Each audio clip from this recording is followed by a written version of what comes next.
Hello, I'm Melissa Morse-Olson, author of IngenioUs Leadership, Creating Solutions to Wicked Problems in Higher Education, and host of the IngenioUs podcast.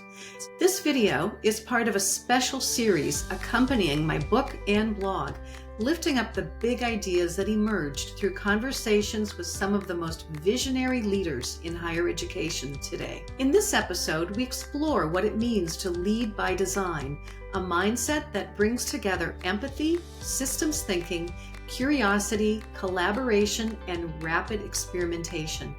These aren't abstract ideals, they're leadership habits in action. So let's dive in and meet the leaders who are showing us what it looks like to design change from the inside out.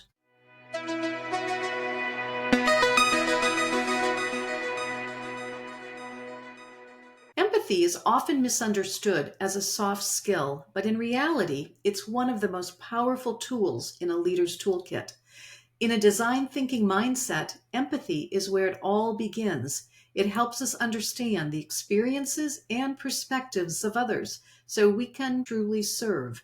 In today's complex environment, leaders who lead beyond ego and connect with authenticity create cultures of trust, collaboration, and resilience. I really do take to heart the sense of being able to step into other people's shoes and seeing things through other people's perspectives. I consider myself, and I think the people who have worked with me would say, a very iterative and collaborative decision maker and leader.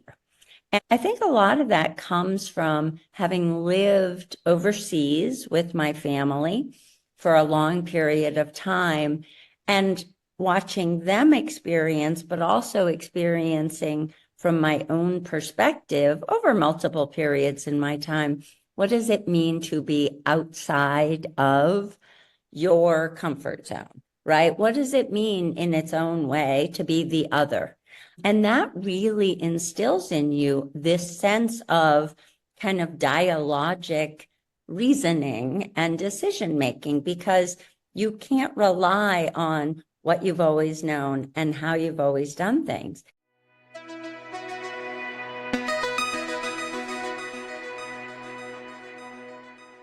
Too often, institutions design programs and policies around tradition or convenience instead of the lived experiences of their users.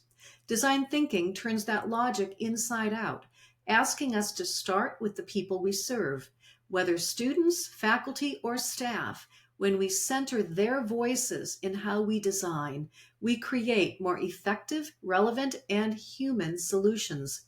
Today's most impactful leaders are reimagining systems around those they are meant to support.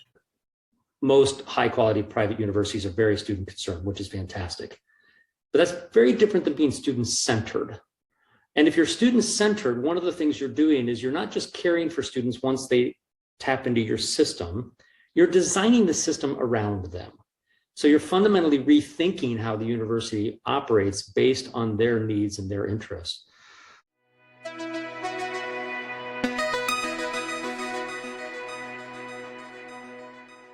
The complex challenges facing higher education today are too large for any single institution or leader to solve alone. Design thinking reminds us that great solutions come from diverse teams.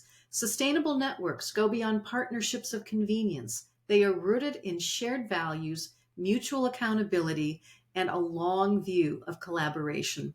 Today's leaders are weaving networks that can endure and adapt in the face of constant change. Partnerships have been a part of my strategy moving forward because we can't do anything alone. And four-year privates in New England have lots of challenges. And the only way we're going to thrive is to be with, I think, critical partnerships. And I think that it is the responsibility of college presidents or university presidents to reach out and make as many bridges as we can, trying to figure out, are there synergies in terms of supplies that we offer, services that we offer, maybe some of them that are more back of the house that our students don't see, if we could do it more economically to provide some budget relief for all of our budgets. I think that's a critical move for us. We're all different. Our missions are different. We may have some cross apps, but if you're offering Japanese, I don't need to replicate that. Our students can take courses in Japanese from your institution or other institutions. The difficulty is, I think as a leader, and I believe this to be true in terms of my approach, you have to stay true to your mission.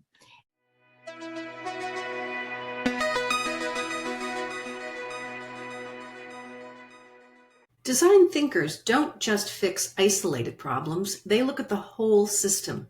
In leadership, this means understanding how decisions in one area ripple across others. Systems thinking helps leaders zoom out to see the big picture while staying close to the details that matter most.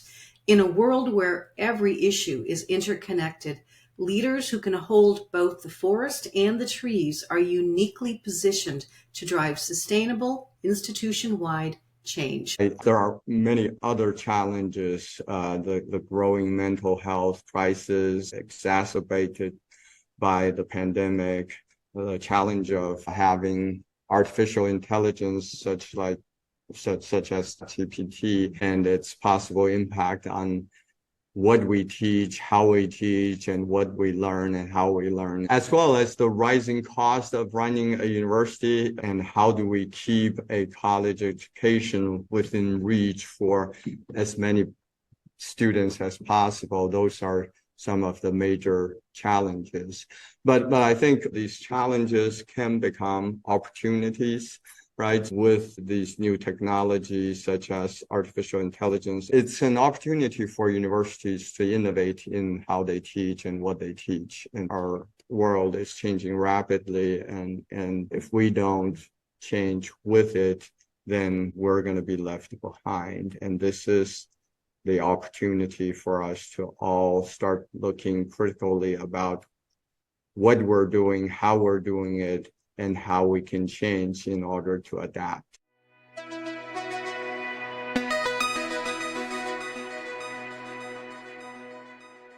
The best leaders don't rush to answers. They ask better questions.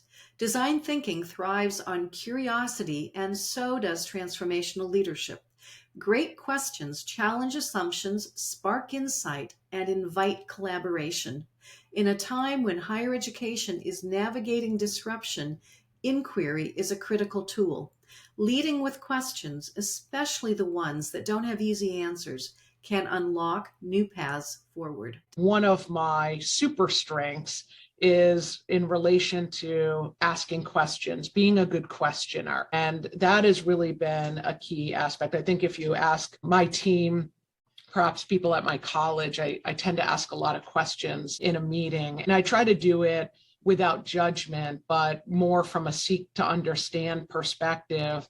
However, a lot of times by asking questions and be willing to go deeper than just the superficial and sort of obvious questions that people anticipate, really break open a different sort of conversation. And that's also why I love looking at data, because I think if you're willing to look at data from a lot of different lenses and sort of manipulate it and to be able to see it from different perspectives, you can really see new things suddenly right in front of you. When you've been looking at that data for several months and then you start to change your questions and suddenly you see different things right in front of you. And I really love that about our work.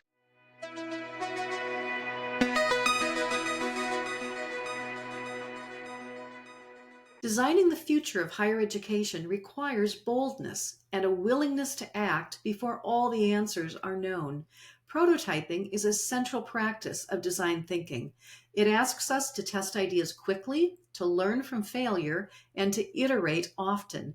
In a time of uncertainty, the leaders who make progress are the ones who try, adjust, and try again. Real impact comes not from perfect plans, but from imperfect action. In 2012, we were the 50th largest nonprofit provider of degrees. And just 3 years later, we were number 4. And 2 years later, we were number 1. And that 3-year period was a rocket ride. And turned out we weren't good at it. Like, we broke every system we had. Like, we didn't understand what it takes to scale. There was what is still called the financial aid summer of hell, when all of our wait times were climbing. So instead of being on the phone for 3 minutes, people were on the phone for 25 minutes and then had the call cut off. And then they were going on social media and just tearing into us. So it was all hands on deck, and we learned a ton. And in comparison, this summer, where we had crazy growth, we went from 135,000 to 167,000 in a matter of months. And we were hiring 40 new full-time people every week since March this year. But everything worked well. Like, we've learned how to scale. The systems held. They were resilient. They were strained, but they were resilient. You and I have been around long enough to know that we've always learned more from our mistakes than we've learned from our successes. Mistakes are incredible opportunities to learn. That lesson in scaling was a painful one when we broke everything. But we learned so much that the proof was that we could do it the second time around and be really good at it. Now, if we had broken everything again, that would be a very bad reflection on our ability to learn. The leaders featured here are not managing change, they're designing it. With empathy, experimentation, collaboration, and systems thinking, they are showing us what's possible. As you reflect on your own leadership, consider these questions. Where am I designing for ease rather than for impact? Who have I not yet invited to conversation? What assumptions am I ready to challenge? What's one small prototype I can test this week? In this moment of transformation, the future of higher education will be shaped not just by what we do, but by how we do it. Let's lead with purpose. Let's lead by design.